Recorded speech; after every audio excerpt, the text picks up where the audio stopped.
Okay, so yesterday in class we talked about doing the ratio test and the root test, and then we started talking about all of the different tests that we had available for us when we were evaluating summations from some number to infinity. And one of the ones that I had mentioned, and I said I was going to put a video together for you, was this one. I said summation as n equals 3 to infinity of negative 4 to the fifths n plus 1. And I said, hey, what do you think that this one's going to do? And I said, don't worry about that n plus 1 too much. I know that might freak you out a little bit, but there is a way to evaluate this one. And I said, I'll put a video together kind of explaining it. So here's a video, okay? So hopefully you took a look at this one. Maybe you got a chance to play around with this at home a little bit and try to figure out if this was going to converge or diverge. And so the first thing that we can do with this, right? The first step that we could do is maybe we can manipulate this a little bit to get it into a little bit more of a form that we might be familiar with. If we've got something that is like negative 4/5 where it's raised to an n plus 1 power, what we can do is actually break that apart a little bit. And so we can actually rewrite this just a little bit, right? So we've got the summation as n equals 3 to infinity of, and what I'm going to do is I'm going to break apart this negative 4/5. And I'm going to do this. I'm going to do negative 4/5 times negative 4/5 to the n, okay? And all I'm doing is I'm using those rules of exponents to break it apart, okay? So negative 4/5 to the n plus 1 is the same as negative 4/5 times negative 4/5 to the n. And when we do that, what we can do is we can treat this first term exactly like we would with any other algebraic expression. We can take this and we can actually move it right out in front, okay? And so if we do that, what we're left with is this. We've got summation to infinity, n equals 3. We've got negative 4/5 out in front. And all we're left with here is negative 4/5 inside to the n. Okay? Now, at this point, when we were practicing our techniques, when we were doing the nth root test, we can apply that here, right? We've got something raised to the nth power. We can do the nth root test. And if we were to do that, you take the nth root of something raised to the nth power, all we're left with is really what's inside of it. And so if we do kind of the quick and dirty version of it, all we're left with is the limit as n goes to infinity of the nth root of this expression raised to the nth power, which is just going to be the absolute value of negative 4/5. Remember, the nth root test is the nth root of the absolute value of the rule of summation, a sub n, okay? So in this case, we can kind of skip some of those steps just a little bit. And again, we're looking at the nth root of whatever it is, the absolute value of a sub n. In this case, it happens to be negative 4/5 to the n. So this is what we're left with, right? The limit as n goes to infinity of the absolute value of this, which the absolute value of negative 4/5 ends up being just 4/5. Now here's the $1,000,000 question. Is 4/5 greater than or less than 1? Well, 4/5 is absolutely less than 1. So in this case, the series converges by root test. Okay?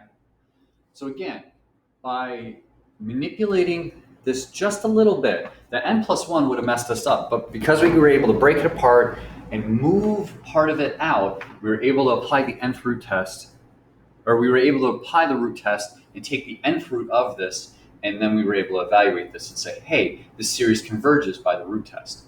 Now, this isn't the only way that we could have done this, right? We could have used some other methods. And so let's take a look at that real quick. If I take this, so this is one way that we can improve, right? This series converged. So let's take my original form again. I've got n equals 3 to infinity. I've got negative 4/5 to the n plus 1. Now, I manipulated this just a little bit. I broke apart that n plus 1, and I made it into the negative 4/5 times the negative 4/5 to the n, okay? And I moved that negative 4/5 in front. And so I'm going to do that again. I'm going to have that negative 4/5 in front.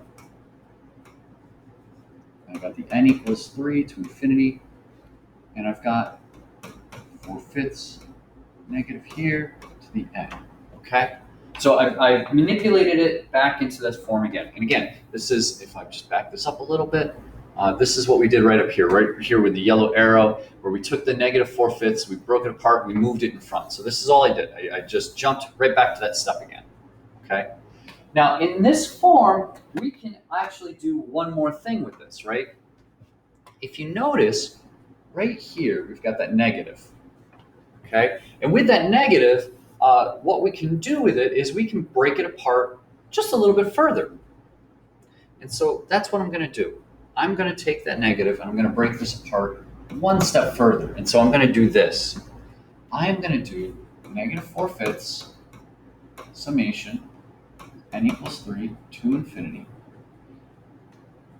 negative 1 to the n, 4/5 to the n. Okay. And so what I did was I isolated that negative component, right? Negative is just negative 1, right? We're multiplying negative 1 to the 4/5, and it's being raised to the nth power. Now, if you take a look at that, negative 1 to the n, that looks very familiar to us, right? A negative 1 to the n, in our world, that becomes an alternator, right? That's going to alternate that 4/5. Sometimes it's going to be positive, sometimes it's going to be negative, depending on what the n is going to be. Well, we have an approach to deal with that kind of stuff if we have an alternator. If this is a couple of things, if it is as the nth term test, right, we have to apply the nth term test and is it decreasing? If it applies both of those things, then we can apply the alternating series test, right? So let's do it. Let's see. We've got the limit as n approaches infinity of, well, we're just taking a look at, for the nth term test, we're just taking a look at this component, right? We ignore the alternator and we look at the rest of it. So the limit as n approaches infinity of 4/5 to the n, what's this going to do as n gets bigger and bigger and bigger? Well, this is going to approach 0, right? If you move that n back into it, 4 is going to expand, 5 is going to expand, but 5 is going to get bigger than 4 is, right? So 5 is going to grow faster than 4 is going to, which means this is going to get to 0. And what's the other component for the alternate series test? It has to be decreasing. Is 4/5 going to decrease? Yes. 4/5 is going to continue decreasing, right? So 4/5 decreases.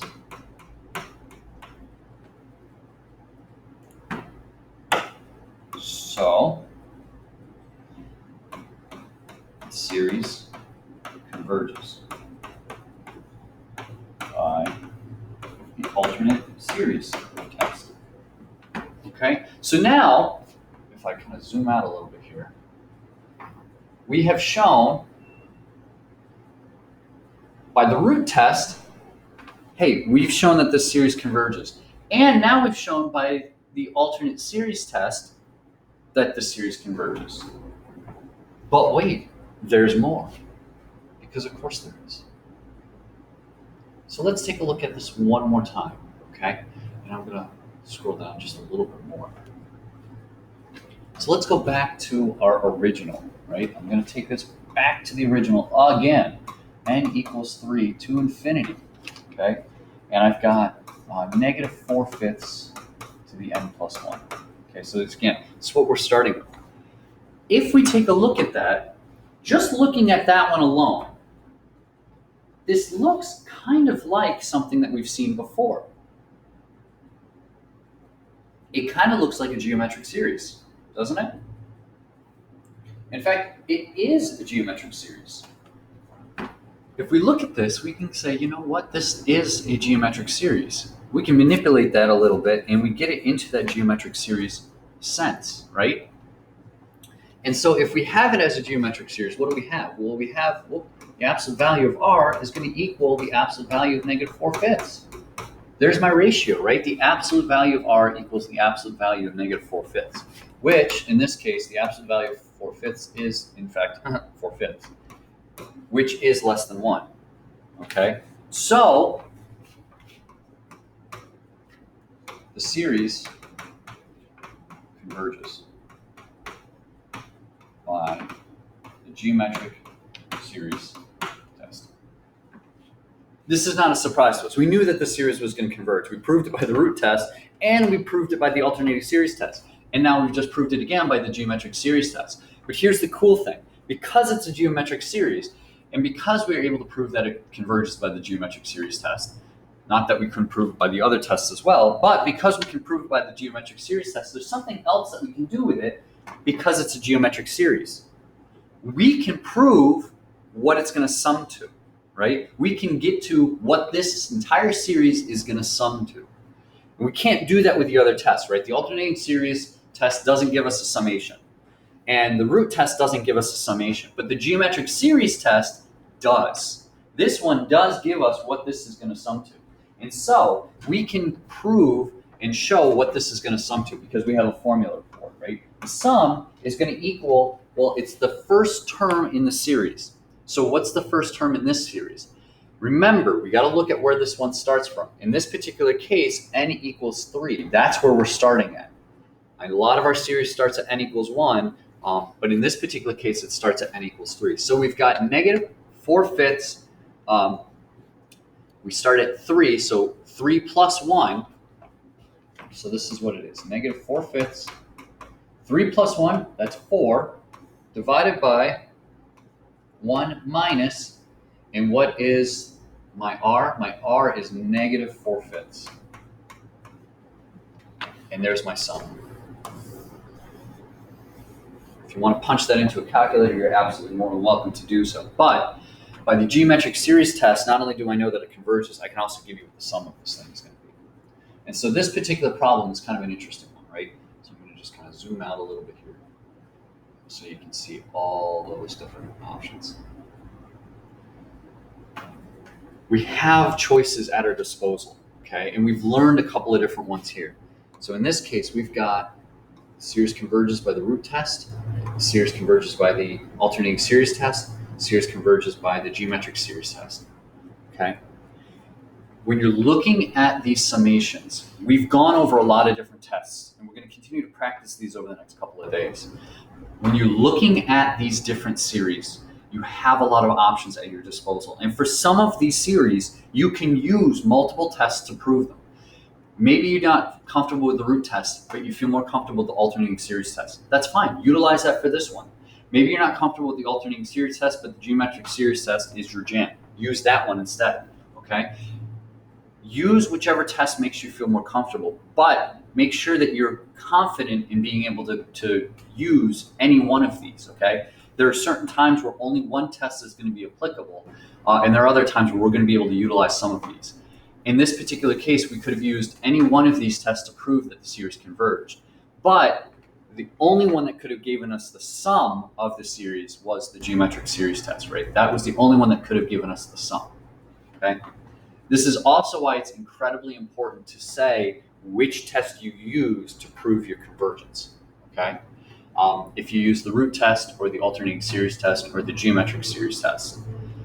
For my exams, you can abbreviate them with AST or GST, but for an exam like the AP exam, for those of you taking it, you would have to write out series converges by the alternating series test or the geometric series test. You'd have to actually write the words out, okay?